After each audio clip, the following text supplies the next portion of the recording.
Hello pretty people! So ayan nga po may nadaanan kaming mangga kahapon kaya ayan napabili ako, $10 ang isa. Mura na yan kasi yung nakikita ko sa market is mahal talaga. At dahil nga po wala kaming dalang pambalat, so ayun, bumili na lang kami sa Central.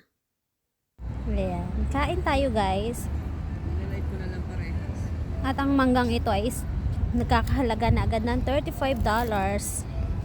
Times 7 is equals grabe talaga lang ang makakain laang eh. Talagang gagastos.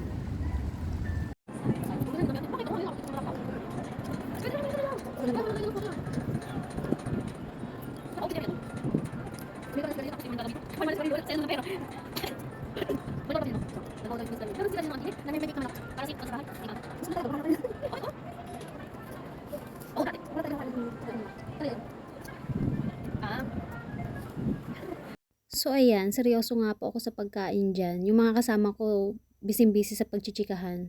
Ako, busy ako sa pagkain. Hindi siya maasim kahit hindi mo na siya isawsaw sa alamang usasin. At ayan nga, sobrang lakas ng hangin dyan talaga. At dahil nga wala nga kaming dalang kutsilyo, ayan, kinagat ko na laang yan. $35 ba naman yan, be? Huwag mo ubusin, sayang naman. Di ba magkano rin sa peso yun? Kung pwede nga lang, pati yung buto kainin ko yung charot. So, that's all guys. Thank you for watching mga ka-pretty.